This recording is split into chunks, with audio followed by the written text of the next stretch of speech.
Fala pessoal, tudo bem? Eu sou o Ângelo e hoje eu vou falar sobre uma técnica muito interessante que é a técnica dos momentos de imagem. Bom, mas antes de falar sobre isso, eu queria dar um briefing aqui sobre para que serve isso aqui. Bom, a gente usa a técnica dos momentos de imagem para encontrar propriedades geométricas de contornos em figuras. Então, por exemplo, imagine que você tirou uma foto, essa foto tem um fundo preto e só tem um contorno de uma seta, por exemplo, uma seta branca. Então, dentro da seta também é preto e só tem um contorno branco da seta no fundo preto. Qual que é a área dessa seta? Bom, utilizando esses métodos, a gente consegue calcular a área. Onde fica o centro de massa? A gente também consegue, utilizando esse método, calcular onde fica o x e o y do centro de massa, ou centro geométrico dessa seta. Bom, mas uma pergunta mais interessante ainda é, para onde essa seta aponta? Bom, a gente consegue, utilizando essa técnica, saber qual que é o ângulo em relação à horizontal essa seta aponta. Então, se você ficou curioso, vamos lá. Eu coloquei aqui um roteiro só para me guiar durante o vídeo, mas não se preocupe muito com isso. Primeira coisa que a gente vai fazer é definir o que a gente chama de momento espacial. Então, momento espacial, que a gente denota por MPQ, ele é definido como somatório XY. Não se assuste com esse somatório duplo, porque é o seguinte, imagina que você fixou um X, você vai percorrer todos os Y. Daí você mudou o X, você vai percorrer todos os Y. Daí você fixou o outro X, vai percorrer todos os Y. Então, na prática, eu estou somando, percorrendo todos os pontos da minha imagem, todos os pixels da minha imagem. Então, basicamente, isso aqui diz o seguinte, seja lá o que tiver aqui dentro, eu quero somar essa propriedade para todos os pixels. Então, é basicamente isso, não se assuste com o somatório duplo. Mas o que a gente vai fazer? A gente vai pegar o X daquele pixel, elevado a um P, que é natural, multiplicar por um Y elevado a Q, que também é natural, esse aqui é natural, e multiplicar, por exemplo, pela intensidade naquele pixel na posição XY. Vamos considerar, para ficar mais fácil, que a gente está pegando uma imagem em preto e branco, de cinza, uma escala de cinza. Então, o branco seria o I igual a 1, o preto seria I igual a 0, e o intermediário, 0,5, 0,6, seria um cinza. Então, considere isso aí. Então, isso aqui a gente define como momento espacial. Mas por que isso é interessante? Bom, isso aqui é particularmente interessante quando a gente atribui o significado físico a isso. A gente vai pensar que essa intensidade não é só um valor entre 0 e 1, não é a intensidade ou quão brilhoso é aquele pixel. A gente vai interpretar aquilo como o quão pesado é aquele pixel. Como assim? Então, imagine que a sua figura 2D virou uma placa 2D em que tem massa espalhada. Tem um sigma ali de densidade de massa e esse I quer dizer quanto de massa tem em cada pixel. Então, guarde essa intuição aí. E XY vamos pensar que é metros, para facilitar. Então, antes de continuar, a gente precisa definir mais uma coisa, que é a ordem do momento. A ordem do momento é basicamente, bem direto, é P mais Q. Com P mais Q a gente define como ordem do momento. Ordem do momento. E isso é interessante porque, dependendo do valor que a gente atribui para a ordem, a gente tem um significado diferente. Então vamos pelo primeiro caso. A gente sabe que P e Q é natural, então o caso 1 é P mais Q igual a 0. Obviamente, P mais Q igual a 0 vai implicar que o P é igual a Q, que é igual a 0. Então esse momento vai ser M00, vai ser o somatório, x elevado a 0 é 1, y elevado a 0 é 1, somatório das intensidades. Só que intensidade a gente está entendendo como massa. Então isso aqui a gente está somando as massas de cada pixel. Então no fundo a gente tem a massa total. Isso aqui é igual massa total. Só que a gente pode entender massa total como proporcional à área. Considerando que é o mesmo material, a massa total vai ser entendida como área.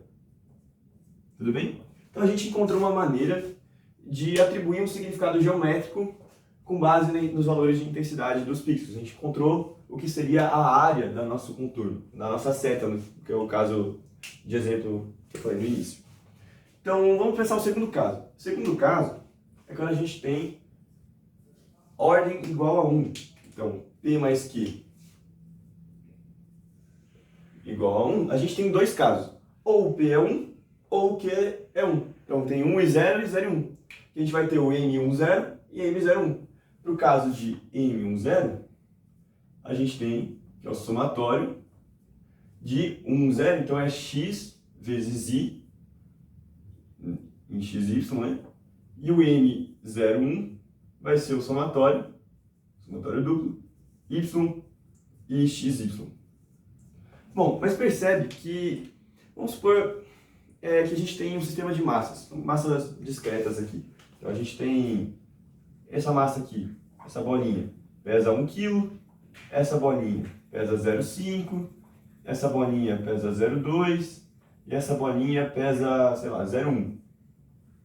A gente tem, elas estão conectadas aqui por um fio sem massa. E eu quero saber onde está o centro de massa disso. Qual que é a ideia? A gente tem um sistema de referencial aqui, vamos supor que é esse aqui. Eu tenho esse x, então x vezes 1, mais esse x vezes 0,5, mais esse x vezes 0,2, mais esse x vezes 0,1.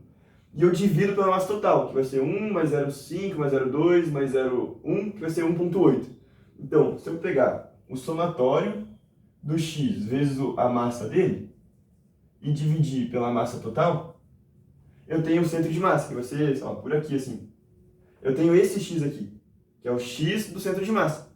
Mas percebe que x vezes massa e o somatório é isso aqui, né? A gente definiu isso como a massa. A intensidade é entendida como massa. Então, se a gente dividir pela massa total, a gente tem as coordenadas do centro geométrico.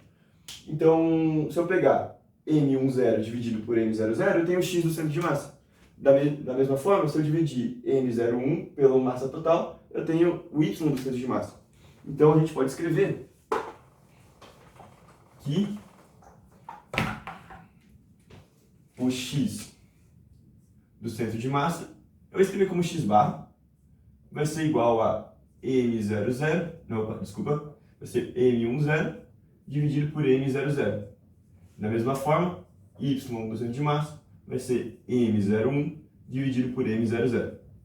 Então a gente encontrou outra propriedade geométrica baseada na interpretação disso como massa e da definição do momento espacial. E agora, antes de passar para a ordem 3, eu queria falar um pouco sobre covariância. Bom, mas o que é covariância? A ideia é que eu tenho, vamos supor, duas grandezas, x e y, e eu quero saber como é que elas variam juntas. Então, se o x cresce em relação à própria média, o que acontece com o y? Ele cresce também ou ele decresce? Ou sei lá, que não tem nenhuma relação entre essas duas grandezas. Então, vou apagar aqui para ficar mais claro o que eu quero dizer. Estou apagando aqui. Vamos supor que eu tenho um sistema de coordenadas xy. Então eu tenho um sistema de coordenadas xy. Eu tenho vários pontos espalhados, vários pontos amostrais espalhados por esse espaço. Vamos supor que eles estão assim. Estão bem espalhados aqui.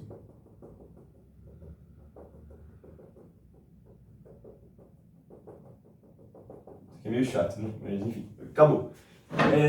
O x médio vai ser mais ou menos aqui assim. Então, x médio vai estar aqui. E o y médio, vamos cortar por aqui, né? Y médio, que é a média, né? Então vai ser mais ou menos no meio. Então isso corresponde a... Eu não vou fazer pontilhado, porque senão vai confundir depois. Vai dar mais ou menos aqui e aqui, né? Então esse aqui é o centro de massa, digamos assim. Agora eu vou criar um outro sistema de coordenadas centrado nessa origem que é o centro de massa. Então eu vou fazer isso em vermelho, para ficar mais claro. Então ele passa pelo x barra, sobe aqui, passa pelo y barra e vem para cá. Então eu tenho 4 quadrantes, né? 4 novos quadrantes. Esse é o primeiro quadrante, primeiro, segundo, terceiro e quarto, né? Bom, mas percebe que eu tenho mais pontos no primeiro quadrante e no terceiro quadrante do que no segundo e no quarto, né? Por que isso está acontecendo? Porque conforme o x aumenta em relação à sua média, conforme o x está à direita do CG, o y tende a subir, ele tende a ficar acima do seu CG. Então os dois crescem juntos. da mesma forma, eles decrescem juntos. Então, a covariância, eu vou falar assim, vai ser positiva. Então, covariância positiva significa que se o x cresce, o y cresce. Se o x decresce, o y decresce. Lembrando que é tudo em relação à média. Agora, se a figura fosse ao contrário, se esses pontos estivessem para cá, o x aumentaria, o y diminuiria. O x diminuiria, o y aumentaria. A gente teria uma covariância negativa. Então, percebe que o que mais importa aqui é o sinal, não é o valor dessa covariância. O que importa aqui é o sinal. No caso, a gente consegue definir covariância como sendo colocar, acho que aqui dá para enxergar, né? Covariância de x em y vai ser o somatório.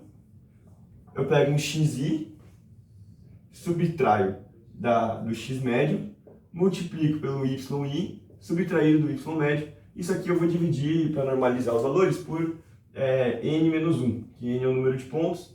Percebe que isso aqui para o somatório duplo não muda nada, né? Porque esse somatório duplo aqui ele só criou uma ordem para somar as coisas, né? Na verdade, o somatório simples criou uma ordem, e esse aqui eu não tenho, essa ordem não está tão clara, mas se for de programação, são dois for. Não sei se faz. Imagina que tem um quadro cheio de pixels. Se eu fixo um x, ele está somando todos os y. Eu fixo outro x, ele está somando todos os y. Eu vou para o próximo x, ele soma todos os y. Ele está seguindo uma ordem específica. Agora esse aqui, ele precisou criar uma ordem. Esse, depois esse, depois esse, depois esse. Mas todos vão percorrer todos os pixels. Então o somatório simples aqui, na prática é a mesma coisa que esse somatório duplo. Então não se preocupe muito com a notação. Mas o que é importante aqui é o seguinte. Outra coisa, um detalhe. Esse menos 1 aqui vem porque a gente escolheu um ponto. Então diminui um grau de verdade. Mas não veio ao caso. Se a gente define covariância desse jeito, a gente tem um ΔX vezes ΔY. Esse produto ele tem muito a ver com o sinal. Porque se o ΔX for positivo, significa que o x está crescendo para cá. E se o ΔY for positivo, significa que está crescendo para cá. Então, no primeiro quadrante, positivo com positivo dá positivo. No terceiro quadrante, negativo com negativo dá negativo. No segundo quadrante, isso inverte, né? Porque tem um negativo com positivo e aqui tem um positivo com negativo. Então, esses dois casos vão dar negativo. Então, o sinal da covariância vem disso aqui. Tem tudo a ver com essa disposição dos gráficos e repartir em 4 quadrantes. Então, guarde essa ideia e agora a gente pode falar sobre... um detalhe, antes de falar sobre isso. Imagina que os pontos estivessem bem distribuídos assim. Não, antes de falar disso, na prática, o que está acontecendo é que como ele está somando, aqui vai dar os valores negativos e aqui vai dar os valores positivos. Isso significa, covariância positiva significa que a maior parte deles estão no sentido positivo. Então, foda-se se tiver coisas no negativo. É pouco, entendeu? A subtração aqui vai ser pequena. Então, na prática, isso aqui vai ser positivo. Se tivesse mais negativos do que positivos, aí seria negativo. Então, é como se fosse uma contagem de quantos tem no primeiro e no terceiro versus quantos tem no segundo e no quarto quadrante. Então, na prática, a covariância é isso. E se os pontos estivessem meio que igualmente distribuídos, a covariância seria muito próxima de zero, porque o mesmo número de pontos que a gente tem aqui é o número de pontos que a gente tem para cá. E outra coisa interessante, que se a gente multiplicasse isso aqui por um i, ou vamos supor que isso fosse uma probabilidade, a gente multiplicasse isso aqui por p, no caso é i, a gente estaria atribuindo um grau de importância para os pontos. Então vamos supor que fosse meio homogêneo, mas esses caras aqui, cada um valesse 100, isso aqui valesse 1 e esses caras 100. Ia ser uma covariância positiva, entende? Essa seria essa a ideia. Então, vamos lá, né? Agora, o que isso covariância tem a ver com o momento de imagem? Isso tem tudo a ver quando a gente vai para a ordem 2, quando P mais Q é igual a 2. Então eu vou apagar isso aqui e vou guardar a fórmula só aqui do lado. Então, para o caso em que P mais Q é igual a 2, a gente está no terceiro caso, né? A gente tem 3 possibilidades. 2 e 0, 0 e 2 e 1 e 1. Particularmente, eu vou olhar para o caso 1 e 1. Mas só para deixar anotado, o N2, 0 vai ser o somatório, aqui eu não vou botar 2 somatórios porque você entendeu que é igual. De x² quadrado vezes I. Só que isso aqui é massa, né? O I é massa. Então, massa vezes distância ao quadrado, a gente tem momentos de inércia. Então, interessante, né? Agora, da mesma forma, a gente tem M02, a gente tem o Y quadrado vezes I.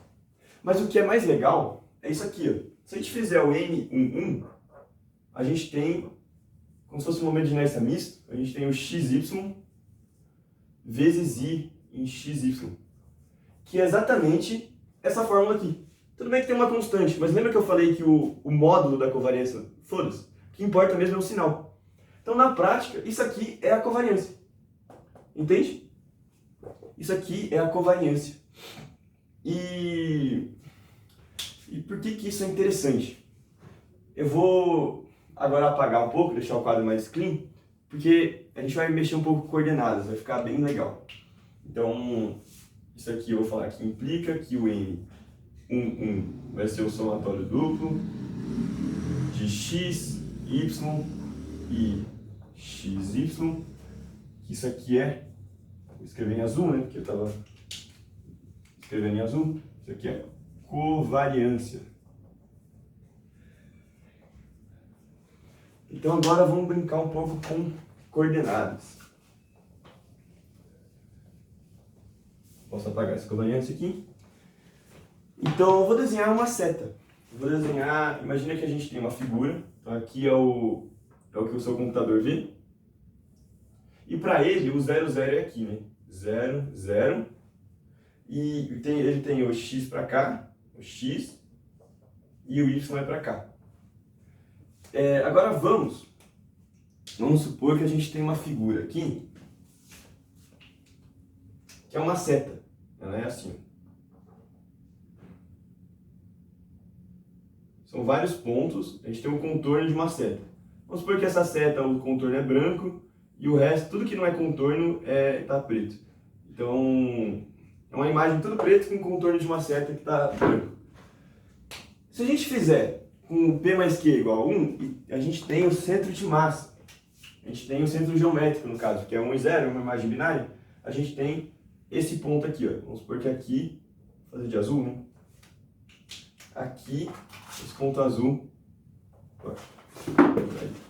Esse ponto azul é o centro geométrico. Agora, vamos pensar em qualquer ponto dessa figura aqui. Vamos pensar neste aqui, por exemplo. A gente tem esse vetor aqui, representando o x e o y dele. Só que, como o momento vai depender do x e y, se eu mudar o sistema de coordenadas, se eu mudar a figura, por exemplo, não o sistema de coordenadas, se eu mudar a posição da figura, esse valor aqui ele varia, porque eu estou mudando onde que está o x. Isso não é interessante, porque ele vai variar de acordo com a posição da figura. O que é mais interessante é eu fazer essa conta aqui em relação ao CG. Daí eu não chamo mais de M, eu chamo de Mi, que é um momento centralizado. Então, Mi 1 vai ser igual, é o mesmo somatório, só que agora é em relação ao centro de massa. É a mesma coisa, então continua sendo covariância. Na verdade aqui vai ser a covariância, né? Porque está em relação ao centro, né? Que a gente tinha comentado antes. Eu enfatizei isso antes e esqueci de falar aqui. Vezes IXY. Então isso aqui que vai ser a covariância. A gente está fazendo em relação ao centro. Daí, independente de onde tiver essa seta, esse valor aqui vai ser igual. Beleza? Então é por isso que a gente faz essa mudança de coordenadas. E se a gente fizer essa mudança de coordenadas, a gente vai estar falando desse vetor aqui, né, para representar ali. Mas na prática é como se esse sistema ele descesse. Então eu tenho um x para cá, um x para cá e um y para cá. Beleza? Tá, joia. E o que eu estou buscando? Eu estou buscando essa direção aqui. Eu estou buscando essa direção aqui, né? Que é a direção da seta, que eu vou chamar de U. Então imagine que eu tenho um vetor U, e eu vou, na verdade, rotacionar esse sistema. Eu quero que meu x caia nesse U. Daí meu y vai aqui para o lado, né? Eu tenho um vetor V. Então, se eu tenho um ângulo, se eu rotacionei, eu tenho um ângulo θ aqui, né? Eu tenho um ângulo θ. E eu consigo relacionar esses dois sistemas com a seguinte fórmula, né? Que é uma matriz de rotação simples. Eu tenho que o UV vai ser igual a cosseno, aqui é seno, porque é para o outro lado, não é menos seno aqui, porque é para cá e não é para cá. Daí menos seno e cosseno aqui também, né? Um determinante 1, fica cosseno ao quadrado mais seno ao quadrado. Essa é uma rotação, não distorce o espaço. Vezes xy. Que no caso é x' y', né? Que eu transladei. Então é x', y'. Aí beleza. Tá joia. Então eu vou calcular esse mi para o caso de UiV. Eu não vou fazer isso nesse sistema mais. Agora eu vou fazer nesse sistema UiV. Então eu tenho aqui o mi, que já vai estar centralizado, então não preciso me preocupar com isso. Vai ser o somatório de U elevado a 1 vezes V elevado a 1 vezes a intensidade. Tá joia? Só que, percebe que quando eu mudo para esse sistema aqui, a covariância vai ser zero, porque eu ganhei uma simetria, né? Então, os mesmos pontos que estão aqui contribuindo positivo, eu vou desenhar aqui do lado, né? Eu ganhei uma simetria. Porque se eu tenho uma seta aqui, ó, daí eu divido nos quadrantes, esses pontos aqui vão cancelar com esses pontos aqui cancelam com esses, eu tenho uma covariância zero, ou pelo menos muito próxima de zero.